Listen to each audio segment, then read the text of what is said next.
नमस्कार दोस्तों, मैं सत्यम मिश्रा आप सभी का टेक लर्नर्स के यूट्यूब चैनल पे स्वागत और अभिनंदन करता हूं। दोस्तों जैसा कि आप सभी को पता है कि बिहार 7th फेज की जो बहाली होने वाली थी दोस्तों, उसके नियमावली पे सिग्नेचर या कह सकते हैं कि मोहर लग चुकी है। अब जल्दी दोस्तों आपको बिहार 7th फेज की बहाली देखने के लिए मिलेगी, लेकिन बड़े परिवर्तन के साथ। दोस्तों उसमें काफ़ी परिवर्तन कर दिया गया है।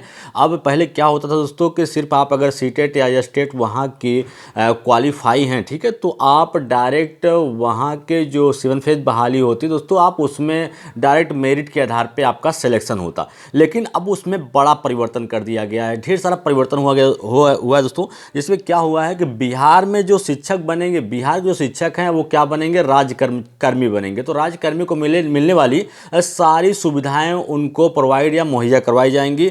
और भर्ती के लिए दोस्तों, अगर आप इस भर्ती में शामिल होना चाहते हैं तो भर्ती के लिए अब आपको पास करनी पड़ेगी बीपीएससी की परीक्षा। बीपीएससी के थ्रू आपकी परीक्षा कंडक्ट करवाई जाएगी। अगर आप वो परीक्षा क्वालिफाई करेंगे तभी आप वहाँ के शिक्षक बन पाएंगे दोस्तों। तो पहले मेरिट पे होता था, अब उसमें परिवर्तन कर दिया गया है। अब आप बिना परीक्षा के वहाँ शिक्षक नहीं बन सकते दोस्तों, ठीक है। पहले सीटेट पास कर लेते थे या वहाँ का बीटेट पास कर लेते थे तो आप शिक्षक के लिए योग्य हो जाते थे या वहाँ पे आप शिक्षक बन सकते थे। लेकिन अब आपको एक बड़ी कह सकते हैं कठिन परीक्षा से गुजरना पड़ेगा। उसके बाद ही आप वहाँ पे मेरिट डिक्लेयर होगा, उसके बाद आप शिक्षक बन पाएंगे। और देखिए दोस्तों, इसमें कौन कौन अप्लाई कर सकता है। सबसे बड़ी बात है कि अगर आप सीटेट क्वालिफाई हैं, इसके अलावा स्टेट या टीईटी क्वालिफाई हैं, तो आप वहाँ के परीक्षा में बैठ सकते हैं दोस्तों। और आपको 3 मौका, मैक्सिमम 3 मौका आपको दिया जाएगा। 3 बार बैठ सकते हैं, उससे ज़्यादा बैठ नहीं सकते। और नियोजित शिक्षक जो हैं दोस्तों, वहाँ पे जो नियोजित शिक्षक हैं उनको भी शिक्षक बनने का मौका दिया जाएगा। और उनको भी ये बीपीएससी के थ्रू होने वाली परीक्षा में शामिल होना पड़ेगा और इस परीक्षा को क्वालिफाई करना पड़ेगा। अगर इस परीक्षा में क्वालिफाई करते हैं तो उनको भी राज्यकर्मी घोषित किया जाएगा और उनको सारी सुख सुविधाएँ जो हैं वो राज्यकर्मियों की तरह उनको भी प्रोवाइड कराई जाएंगी। तो ये रहा दोस्तों बड़ी खबर। कहा गया है मैं डीएलएड या बीएड पास हूँ तो क्या परीक्षा में, बच्चों का सवाल है कि मैं डीएलएड या बीएड पास हूँ तो परीक्षा में शामिल हो सकता हूँ।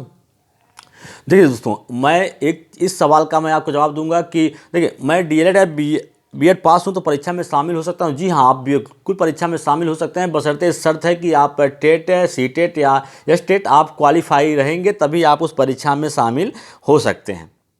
और रही बात सेकंड प्रश्न क्या है कि मैं पटना या किसी खास जिला में शिक्षक बनना चाहता हूं तो मैं मेरिट के आधार पर ज्वाइन मिलेगा।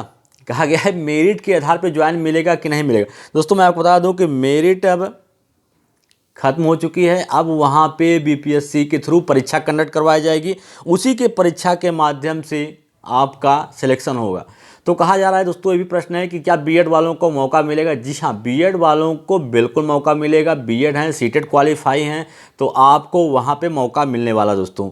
तो ये रहा, ढेर सारा परिवर्तन हुआ दोस्तों, जिससे काफ़ी जो शिक्षक दोस्तों उनमें आक्रोश भी है, कुछ बच्चों में दोस्तों निराशा भी है। क्योंकि निराशा इसलिए है कि जिनका दोस्तों मेरिट अच्छा होता था वो मेरिट के थ्रू सिलेक्शन उनका हो जाता था, ठीक है, तो उनको अच्छा है, उनको तो बुरा ही लगेगा, ठीक है दोस्तों। तो काफ़ी बच्चों के साथ अच्छा भी हुआ है, कुछ के साथ बुरा भी हुआ है। तो जिनकी मेरिट कम है दोस्तों, उनको ये लगता था जिनकी मेरिट अच्छी है उनकी हो जाएगी दोस्तों। अब सभी को बराबर कर दिया गया है। अब आप परीक्षा क्वालिफाई करेंगे तभी आप वहाँ के शिक्षक बन सकते हैं दोस्तों। इसी तरीके से अन्य अपडेट के लिए आप मुझसे जुड़े रहिए, मेरे चैनल को सब्सक्राइब करिए ताकि मेरे द्वारा डाले गए प्रत्येक वीडियो का नोटिफिकेशन आपको मिलेगा दोस्तों।